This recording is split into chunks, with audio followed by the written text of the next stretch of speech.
You hear me say it all the time that I believe your business is an extension of you. Like my business is an extension of me.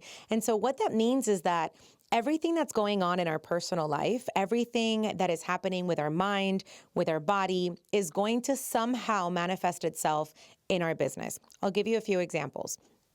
If you're struggling creating and maintaining boundaries with certain people in your family or maybe with your friends in your life, 9 times out of 10, that's going to manifest itself in your business. And you're going to struggle creating boundaries with your clients. You end up overserving, undercharging, answering calls after work hours, or worse yet, working after work hours. And so what happens is that there are so many layers to the beautiful thing that is you.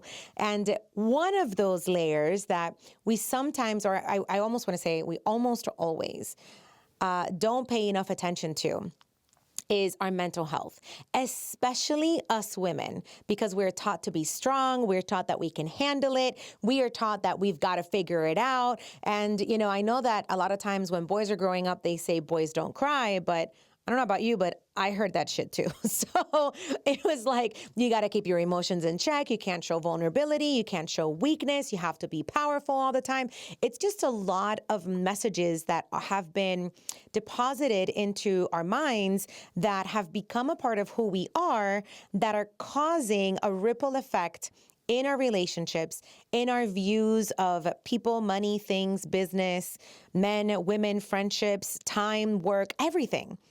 And of course, if it is a part of us, it is going to reflect in our business. And so today we're going to talk about specifically the layer of our mental health and our trauma, and how that can reflect practically directly on your sales, on your growth, on your scalability. And so to join me on this beautiful journey of talking about mental health and how powerful and important it is, especially for women entrepreneurs, is my dear, dear friend, Luz Martinez. She is the founder of Luz Martinez Counseling. She's been doing this for 19 years. We actually had to redo the math before we started recording. She's like 17, 18, 19. It happens to me too. At this point, it's just like, listen, a long time and I know what I'm talking about, period. So Luz is here to share with us the power and the need for mental health and for really taking care of it, especially for entrepreneurs. Luz, welcome. I'm so glad that you're here. I am so excited to be here. On the drive over here, I was getting pumped because I can talk about this. You're going to have to cut me off because I can talk about mental health and well-being all day, every day. I know. I think when we first met, because you've been on the podcast before, and when we first met, I think just in like our pre-interview, we were talking for a solid hour and then some. And then when you were on the podcast last, I think it was one of the longest podcasts I've done because I love what you do. I believe in what you do. I implement what you offer in my own life. And so it's just such a key part of my growth. And I get so excited to be able to share that expertise with the Seizing Happy tribe, right? Like with our fellow legacy makers out there. And I don't think it's an accident that you embody it because you wouldn't be successful without having embodied it. I want to get into that. But before we officially start this episode of the Chats with GiGi podcast, I want to ask you, how are you seizing happy today? Ooh, okay. Typically on the drive anywhere, I'm listening to podcasts or, news radio. But today I decided to listen to music. It's a beautiful day.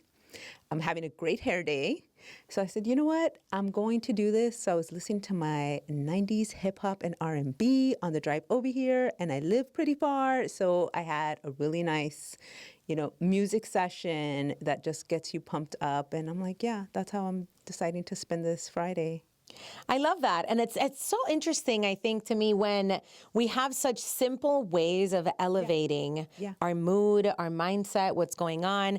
You have a choice. You have the choice to say, this drive is long. There's going to be traffic no matter where you're coming from. It's Miami. Yes. And so you have a choice. Am I going to just complain about this traffic, or am I going to listen to some of my favorite music? Nope. And jam out? I love that for you. Yeah. So How did you end up in this space in mental health? I feel like there's always something in our lives that brings us to our calling or that Yes. reminds us of our calling, awakens the calling within, because I feel like we're born with this. I feel Yes. like we don't decide what we're going to do for a living. It was always within us, and then a circumstance has to occur that awakens it, and then we begin that path. So what was that for you?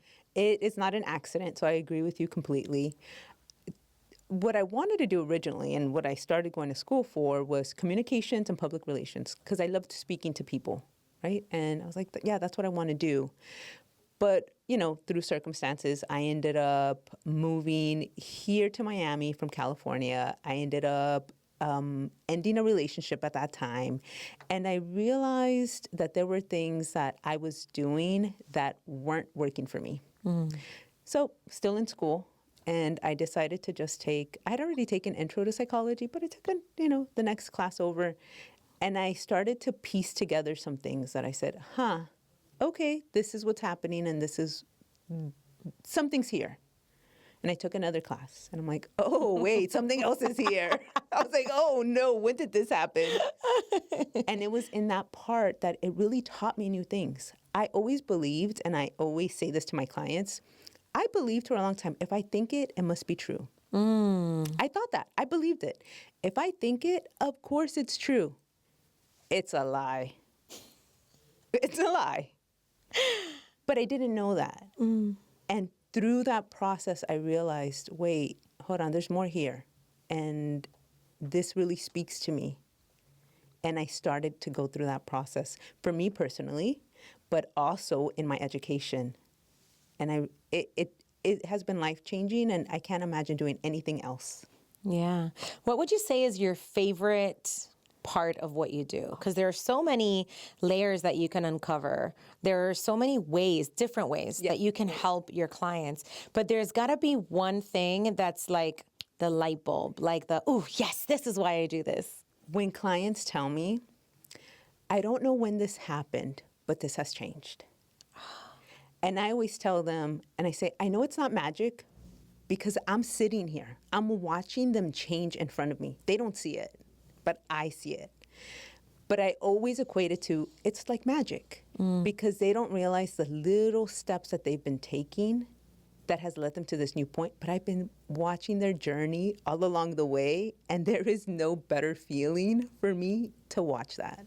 Yeah, I can see that because there's something very similar that happens in the coaching space when you're talking to them and you're talking and you're asking the questions and you're asking the questions, and then you slowly see it. It almost happens like in their eyes, something kind of like shifts in their gaze, and you're just like, all right, what's the next question I got to give them for them to find that truth within? Because that's the difference between consulting and coaching, is being able to ask the questions that are going to help the person find their own answer. And it's very similar, I think, with therapy as well, right? Would you say? Absolutely. People think that I'm giving advice. I do not give advice. I am not the expert of their lives. I'm barely the expert of my life, Like, there are days where I'm like, wait, am I an imposter in my own life?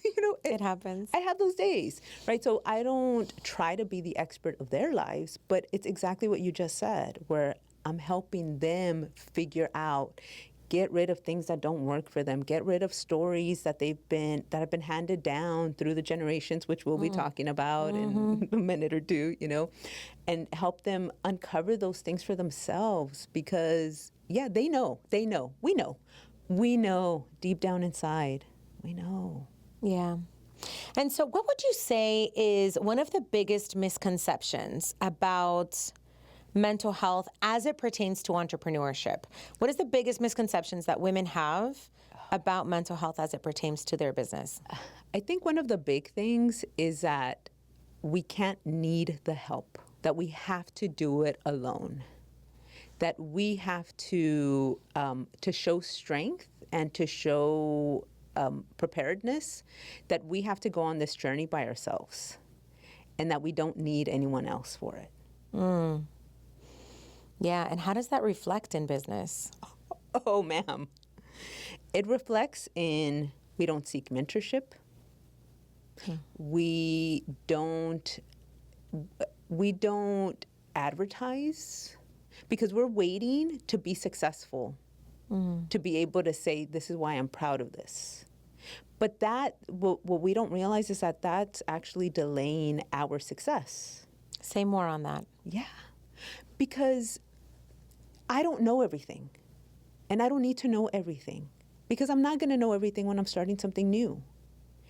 And in not being able to talk about what I'm doing and where I want to go, because I need to already have been there to be able to say it, I don't even realize that I'm tripping over the same rock. And I don't realize that actually there's someone that can help me lift that rock and move it to the side.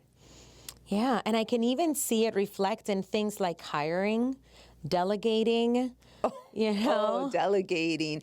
That's that one. Right? Like, I have to do it all. I have to answer my phones, answer my emails, do all of like the face forward with clients. I have to do everything. It's that. Yeah. And so what would you say when it comes to, I want to unpack some of what you already said. So we'll go back a step before we talk about delegating and inside the actual business. Where do you think it is rooted? Where do you think this concept of I have to have been there, I have to have already succeeded to be able to celebrate myself and what I'm doing, to be able to advertise? Where does that even come from? Oh my gosh. I think for a lot of women, particularly women, we aren't used to bragging about ourselves. So we don't want to be too much. We don't want to be too of anything. We can't be too ambitious. I can't be shouting out that I want to make $1 million in my business, right? Because, oh my God, like that's so gaudy. Like, how are you talking money? How do you talk money in your family systems, right? How do you talk about dreams in your family systems? So we learn along the way to keep it to ourselves. We learn along the way to not share because we don't want to be vulnerable. But what we haven't recognized and what we haven't been taught is that we've been vulnerable with the wrong people, right? Kind of going back to like, who's in your community? Who understands this? So if you tell someone like, hey, I had, a small win here, it's who celebrates you in a small win and who says like, yeah, but. And we're always afraid of the yeah, but, because, entrepreneurship is scary. Like, and this is why I like to talk about trauma in this, right? And I know we'll get there, but it's fearful to be an entrepreneur. We're constantly in a state of fear, right? And it's not a bad thing because we're wanting to get to the next level. So I always tell my clients, like, of course you're going to be afraid. You're leaping. You're leaping. How could you not be afraid to leap? Yeah. I love that you said that. And I think there's something really curious that I want to add to, and that is, or that I want to get deeper into with you. And that is, you said, we don't want to be too much. We don't want to say things like, I want to make $1 million with my business.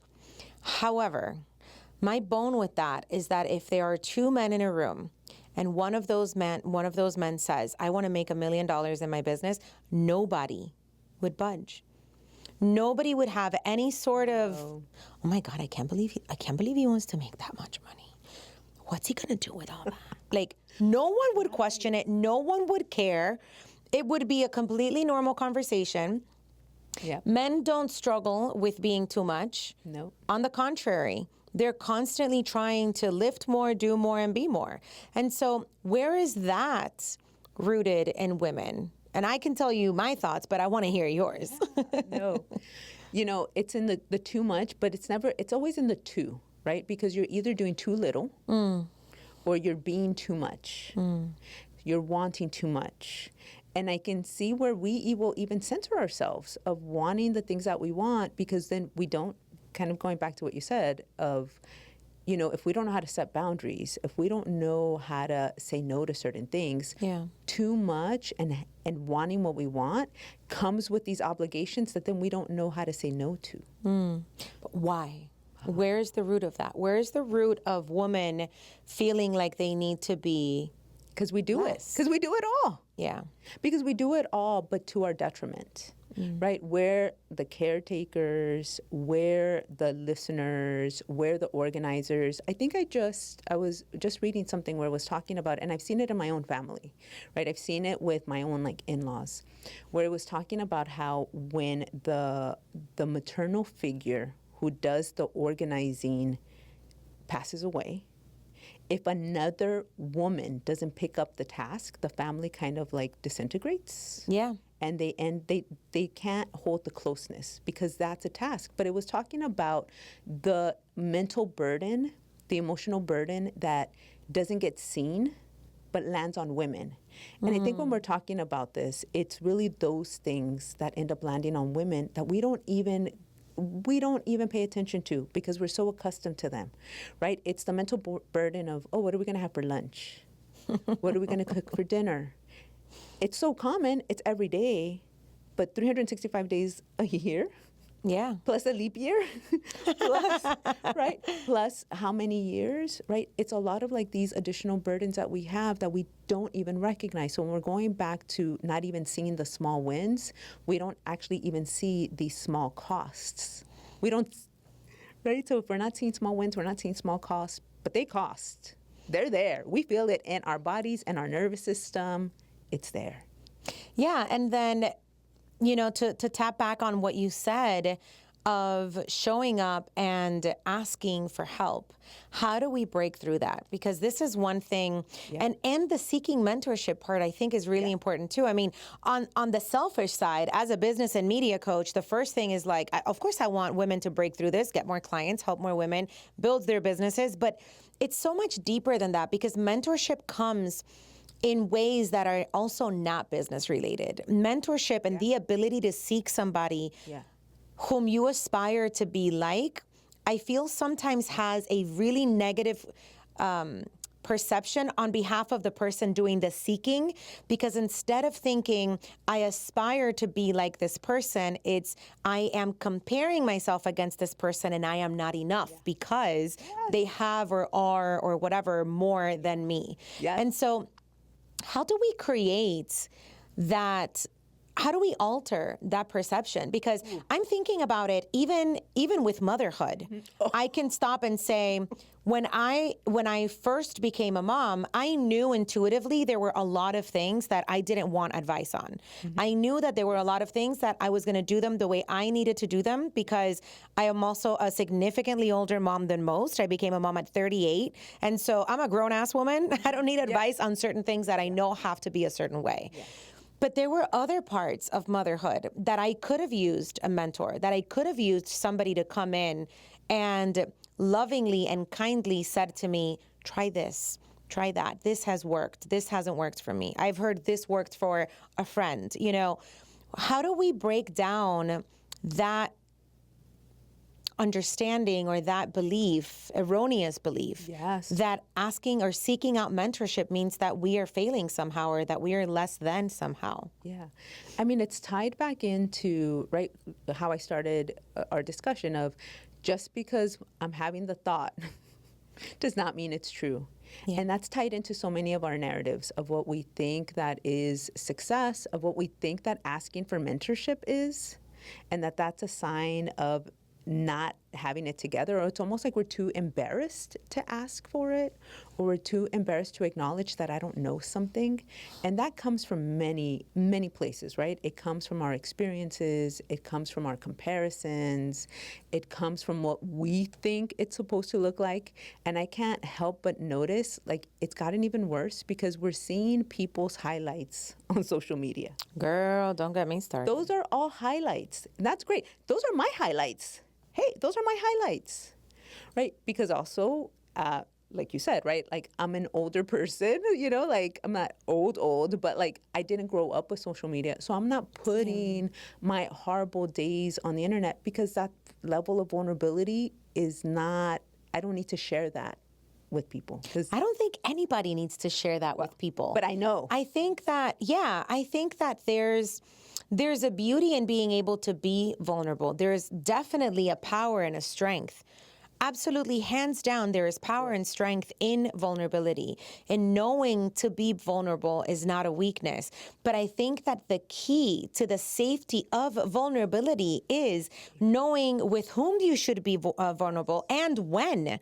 Because I feel like if you have the core strength of sharing something deep and personal and vulnerable to the masses, so like on social media for whatever the purpose is, you need to be ready for all of it. You need to be ready for the best of humanity to come at you and for the worst of humanity to come at you. And sometimes the best time to be vulnerable isn't when you're in the turmoil, but rather when the scar has healed. And then you can pick up my scar, but you're not going to get any scabs. I've already healed. The scab is gone. Absolutely. Can't pick anything out of my scars, right? So how do we determine that? Do you have any advice? Because vulnerability is being sold as the most amazing thing for sales, for business. And we focus on business here. So like, what is your advice on knowing when and what and where? I love this question because I actually want to say, obviously, I believe in vulnerability. I mean, this is what I do. This is how I try to be with my clients and have them be with me. But there's a difference between vulnerability and also being genuine. And I think that sometimes we confuse the two. And in my business, I want to be genuine. I am being genuine. But I may not be vulnerable because that's not the space for it. Oh, you're right. So like there's levels. And it's also, you will hear this from me all the time. It's not it's not a one or the other. It's not a black or white. So there's a level of vulnerability, but you're going to get more genuine from me in a business setting. Because that's the right space for it. Define genuine. What is the difference? What is vulnerable and what is genuine? So very similar. So this is why they get intermixed, but different, right? So in being vulnerable, it's with people that I trust. It's with people that are in my circle that I know I can rely on them to be able to share whatever I'm going to share. And it doesn't mean that they don't have opinions because they're human beings. They're going to have opinions. But at the end of the day, they will support me and they will hear me and they will create that space for me because there's trust. You can't have vulnerability without trust. They got to go together. They got to go together. Being genuine is I'm being genuine to myself. So I'm connected to my values. I'm connected to how I view the world, how I want to show up. I'm connected to the space that I want to take in. That's me being genuine. It's all, so I know me. So that's how I'm showing up as me.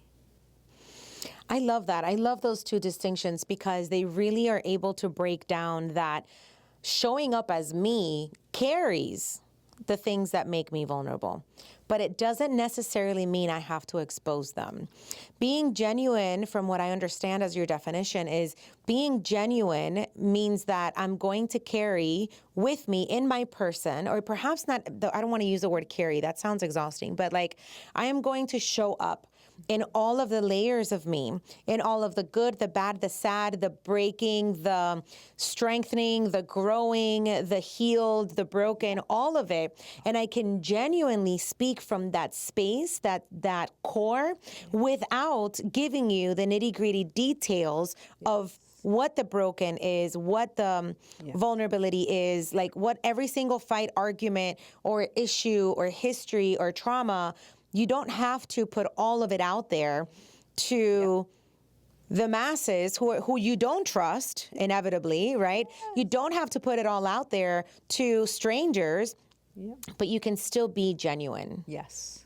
That's what you're saying? That's exactly what I'm saying. I love that. I love it. It works. It works. You've touched on trauma a few times and how trauma can impact our lives especially, but also our businesses. Yeah. Explain trauma. So trauma, we understand the concept when we're under threat, right? So we get that, right? So we get like when something severe and devastating has happened to us or to someone, yes, that's a traumatic event.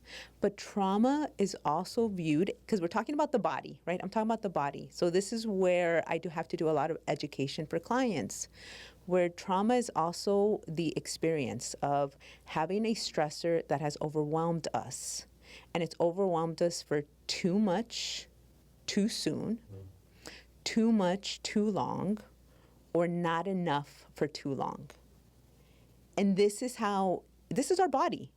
Our body is this well-oiled machine. Our nervous system is this well-oiled machine. We are descendants of people who responded to their nervous system. And at the rustling of leaves in the background, booked it. And they're like, shoo, gotta go running. Rather than like, well, let me see what's behind there. They got eaten. And chomp, chomp. Yeah. So, so we are not descendants of them. Yeah. Where in our evolution and in our awareness today do we need to remind our nervous system that the rustling of the leaves no longer means we are going to get eaten? I know. Because this is the part right here. And I am speaking the metaphorical rustling of the leaves. Of course, if you hear leaves, please do book it. If something behind you is fussing and fidgeting and whatever, Yeah, run. Yes. But the metaphorical, right? Like with this machine, this ancient, perfect machine, descendants of the people who knew to run when there was a rustling of the leaves behind them, with this machine that now feels like those unknowns, the rustling of the leaves, the metaphorical rustling of the leaves can be something as simple as an unknown space. The leaves rustle, you don't know if it's a cute little deer or if it's the saber tooth, right? And so you don't know what's on the other side of launching a business. You don't know what's on the other side of your 2 weeks notice. Your nervous system responds to that as the rustling of the leaves regardless and wants to either fight or flight or freeze. And so what is the thing that we need to do to remind our nervous system like, hey, unknown things are not always or necessarily dangerous? Yeah. How do we tell a nervous system that was trained when it hears a rustling to leave? It is the thing that has brought us here to be, it's our ancestors survived because they booked it, like you said. How do we teach our nervous system now that not all rustling of leaves is bad? Yes. Oh my gosh. I mean, this is like a 20-part series, but in a nutshell, right? So we do have this, it's what you said. We have to teach ourselves. We have to learn this. This is not something automatic. And this is where mentorship, this is where therapy, this is where coaching, this is where these spaces can help us. Because I only know what I know. So if I only know that that's a threat, I don't have more information coming in telling me differently. So I need community. I need a safe space. I need to be able to create that so I can start to add the parts and the mechanisms to be able to get me to pause and say, wait, hold on. Is that a threat? No. Right? Is that email a threat? No. It's uncomfortable, but is it a threat? No. I recently had a coaching session with a client, and she is at a moment of expansion. Like her business is just booming and she is so dedicated and she is so good to take action and to take action quickly that she'll do like one little thing that we come across and like it'll just poof her business into like more income, more client, like just like this, because we've been working for a long time now, slowly building up the momentum. And so, and so in this recent session with this client, we were talking about hiring, we were talking about expanding, and she was like, it's just, I feel this pressure in my chest every time I think about hiring new people. And I was like, okay, why do you feel the pressure? What does the pressure mean? And she's like, well, I feel the pressure because, I want to make sure that I'm hiring the right people. I want to make sure that when they come in, I'm going to train them in the best way. And I want to have a culture in my business that's going to make everybody feel cohesive and want to be there and excited to work. I want to hire somebody who's passionate. And I want to make sure that I'm leading them, like not just leading them. I need to be able to like hold them and like support them. And just, I don't know if I'm going to be a good leader. And so I'm hearing and I'm like, okay, I'm listening, and all I hear is, you want to do good by your team. You want to prepare your team. You want to hire the right people. You want to look into the best way to make sure that they thrive in your business so that your clients are doing okay, so that they feel good about what they're doing. How is this pressure bad? Yes. This pressure is a reminder of what a freaking badass you are And her at everything you're values. doing. And so, what are some ways in which we can distinguish that sometimes the fear is good, Yes. that sometimes the pressure is good, that sometimes the self-doubt is good? Yes. Self-doubt is, I love when I'm doubting myself because it means two things. Yeah. It means that I am stepping into a space of bigness. I'm having to fill bigger shoes, or else I would just be super confident because this is what I've already been doing, right? Yes. And it means that I care to deliver to my maximum, most phenomenal capacity, which means by association that I value the people that are going to receive that, whether it's a client or an audience or a listener of this podcast, whatever. So I can frame that because I've been doing this work for a long time. You, as a therapist, what resource can you give us? How can we find a way to say, the fear is good, the pressure in the chest is good, the self-doubt is good? How do we create that shift? Yeah. And it really is creating a shift. And it's creating a shift in the way that we're thinking about things. So one of the things that I tell all of my clients, right? Like I said, and I thought, oh, I'm thinking this must be right. I always tell them, get it out of your head and let's get it into real life. Because in our heads, it's not real life. It's not. Say more about that. It's just our story. But we actually haven't tried it. We haven't gathered any evidence.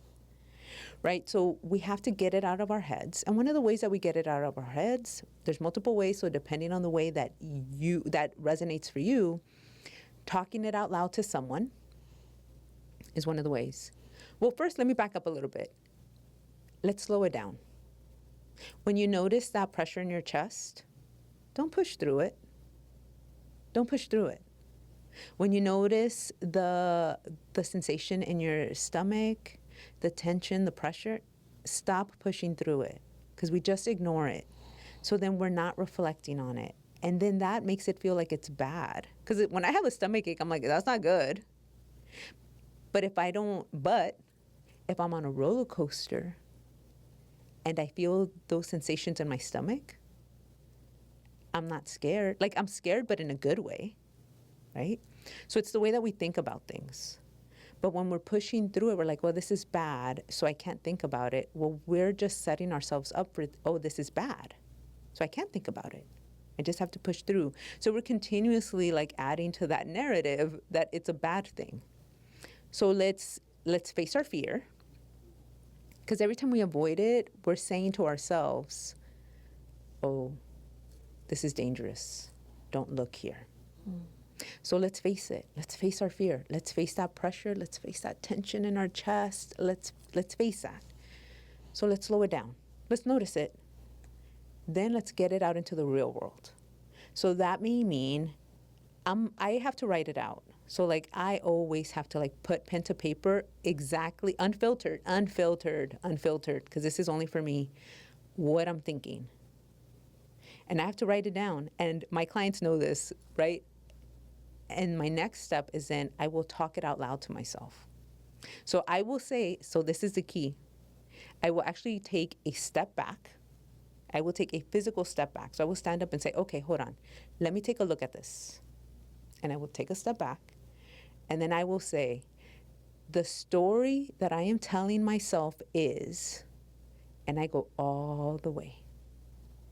All the way. I don't stop because a lot of times it's almost like we're on a roller coaster and we'll get stopped. We'll stop the roller coaster. No, that's not how life is. So I have to work it out. I have to see like, what am I actually scared of? What is because I need to see it. Okay, I can't change it if I don't see it. Just so you know, and my clients all know this, my fear is I'm going to be destitute, I'm going to be homeless, and it's going to be me, my husband, and my 2 dogs that we're going to be like, that's where it leads me, right? And then I go back and I start looking at it. And I start analyzing like, okay, is this reality? Is this based on reality? And I start pointing out like, well, when I'm here, if that were to happen, I have like 3 or 4 options. Okay. And then here, if that were to happen, before that happened, oh, this other stuff. I start bringing it into reality. So I start looking at it. And then I start then changing the story of, okay, well, what does this then mean for me? Oh, so I'm scared. Okay. But I'm not scared of being scared. Yeah, I think giving it a tangible perception is so important because, like you, I also have those, what's the word I want to use? It's like these big, absurd truths that are not true at all. Yeah. It's absurd, right? Like everything's, and I am willing to bet that right now there's somebody listening who, when you said, yeah, because in the end, what's going to happen is I'm just going to be homeless living out of a car and everyone's going to die.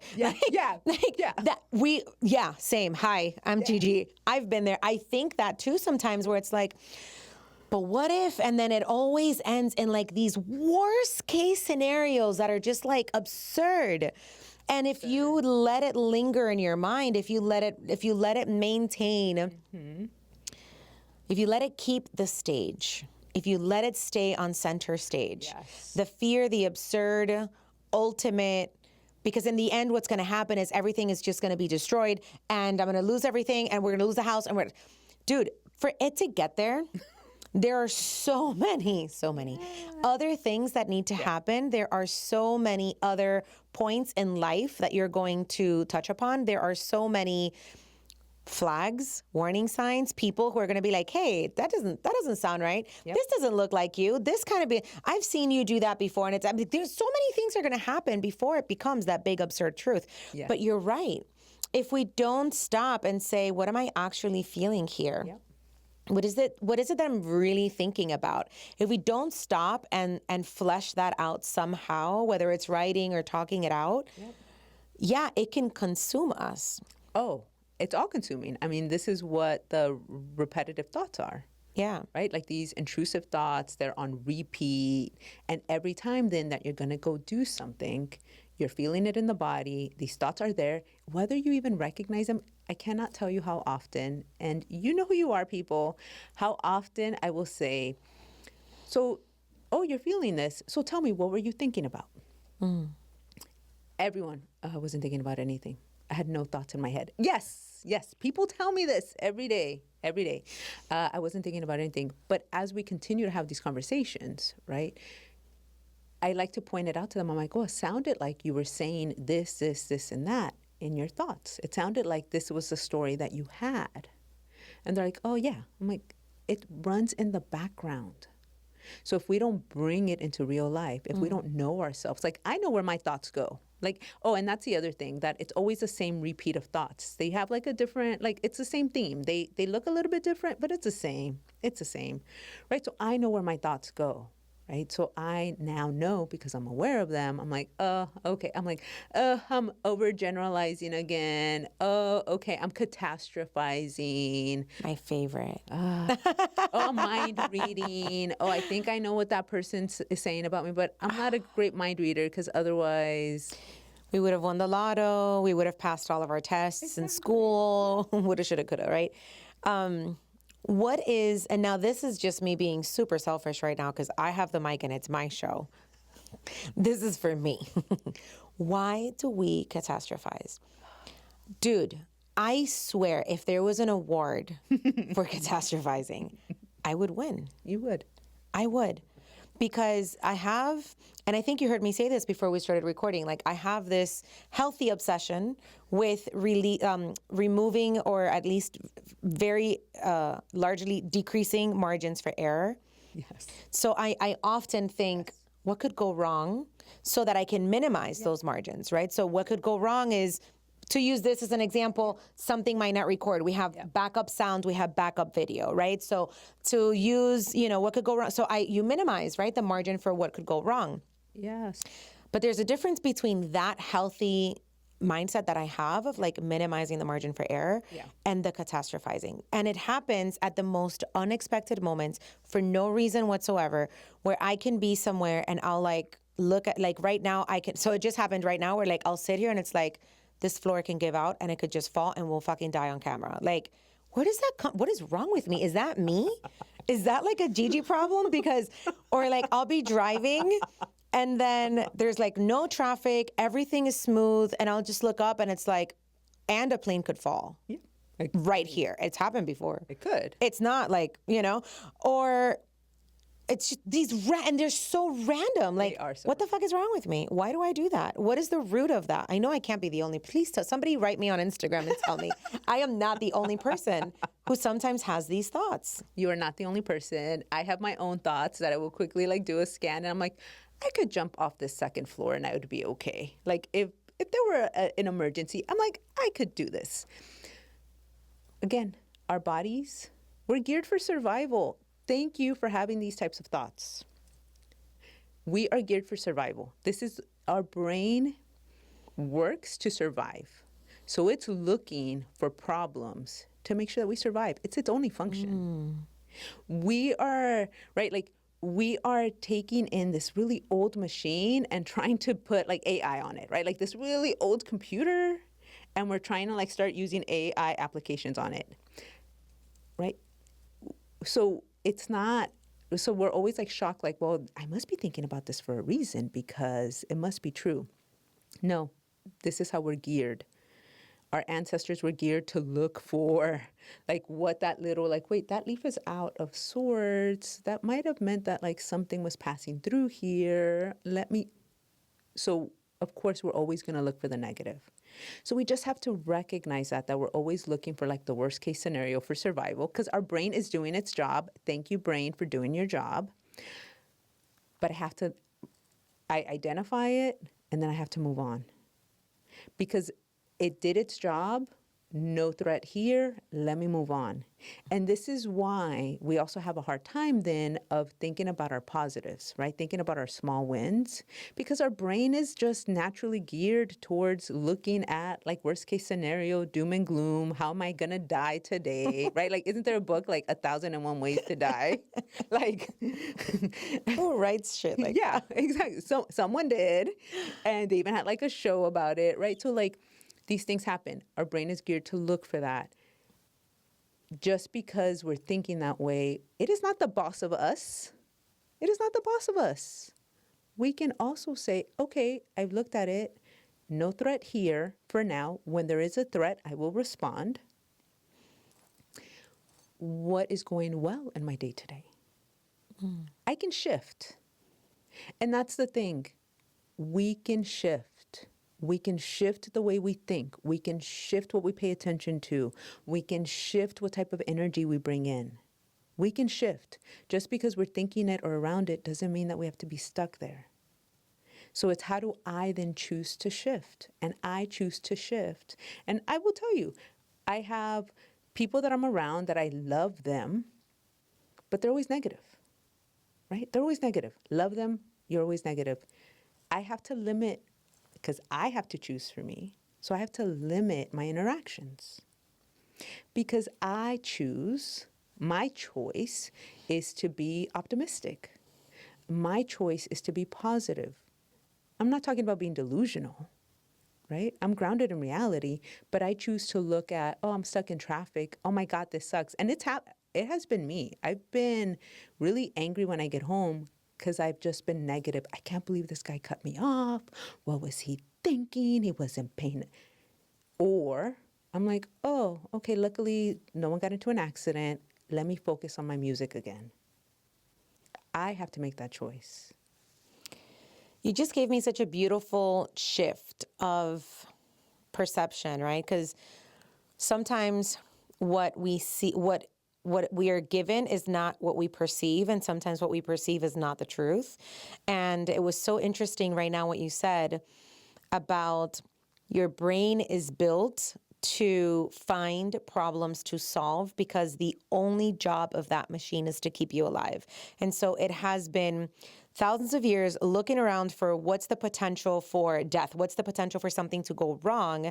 And so when you're at peace, it is easy for your brain to find a problem. But also when you are doing things, and this is the shift that I just had, is so when you're launching in your business, when you're doing something new, when you're about to expand, when you're going to take that next step, and your brain is telling you all of the ways in which it could go wrong, it is actually helping you because it wants that outcome to be positive. It wants the outcome to be good. And so it's looking at all the ways you could fail so that you don't, so that you can have a minimized margin for error, so that you can maybe find a faulty step that you can say, oh, I could just fix that right up by doing this. I could improve that by doing that. And it actually strengthens your plan versus how I used to think about it, which is if my mind is showing me different multiple ways that it could fail, it's because it could fail. No, it's because my mind's job is to find my success/survival. And so I can create that shift in my mind and in my business. And that's just really delicious. Oh my God, I love this shift that just happened. Yeah. And the way that that you took in that information and what I'm like, yeah, I love the way that you just packaged that because I think it says it all there, right? Like not to be scared of it. Yeah, I love that. And so I encounter this client. I don't know if you encounter this client as well, but I have a type of client sometimes that comes to me. Usually it's the client that doesn't completely know the difference between coaching and consulting.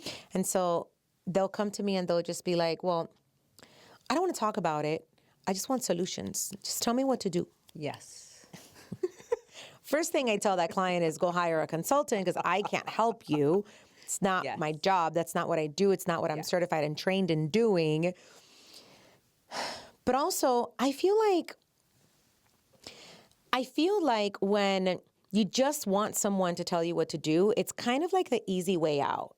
Because I can tell you what I think you should do, but I don't know, and I'll never know. Nobody else in the whole world, no matter what your mama told you, knows you better than you. My mom spent her whole damn life telling me, I know you better than you know yourself. No, ma'am. Yeah. And so nobody knows the true depth of our self-doubt, fears, desires, whatever it is, our traumas, all the stuff that makes us the amazing, individual, unique human being that we are. Yeah. And so when you're going to someone and instead of wanting to workshop it out for you in a way that serves you, your business, your uniqueness as a person and as a creator of this business, this service, when you just want the answer, like, just tell me what to do. I feel like that's so freaking lazy because, first of all, it's not going to work because what I think you should do is not necessarily what you should do because I am not you. I don't have access to the intricacies of your being the way that you do. And second of all, it's like, why don't you want to own it? Why don't you want to own the decision and the step? That's not true entrepreneurship. So do you get clients like that ever? Oh my gosh, absolutely. And of course I get it, right? Like they're like, I don't want to feel anxious anymore. Yeah. I don't want to be responding the way that I respond, right? Or I don't want to have these trauma responses. Oh, absolutely. And I wish I could take it away from them. And even then, like a lot of the times, the work that I do with them, and even just for myself, right? Like if we could blame someone, I would be 100% behind you. Let's blame that person. These are the difficult conversations that I have to have with people. We can blame everyone and your mother, their mother, everyone's mother, right? We could blame them all. But at the end of the day, it's your responsibility, fair or unfair, because no one else can make these changes for you. And a lot of the work that I do is educating clients on that. Because I say like, and I always challenge them. I'm like, if you can figure out how to do that, we will take this puppy on the road. We will sell stadiums. Just include me in here. If we could just blame someone and your life changes, let's do it. But it doesn't. So even if you did have all the answers, even if you did, right? In my experience, we all have the answers. We all know. I've had clients tell me, I know I shouldn't do this, but I can't stop. That's where you and I come in. It's in but I can't stop. And this is where we expand on it. This is the type of work that we do. I love that. And it's also so powerful because, yeah, it's not so many times we know what we're supposed to do. We know the steps we're supposed to take. It's in the reframing the why are we not doing it that the work of either a mentor or a therapist or a coach or somebody who's going to help you to go deeper into that why that is truly going to create the transformation that is required for your life's next elevation. And I will say, that is only for the courageous. You cannot do this work and not be courageous. Every person that sits in front of me, hats off to you. I am always, and I tell them, I am always in awe of their honesty with themselves, with me, right? It's not with me, it's with themselves, right? I'm just the conduit for them. So courageous to be picking at those things, opening them up, looking at them, changing them. There is no one more that I respect than the clients that I work with. Yeah.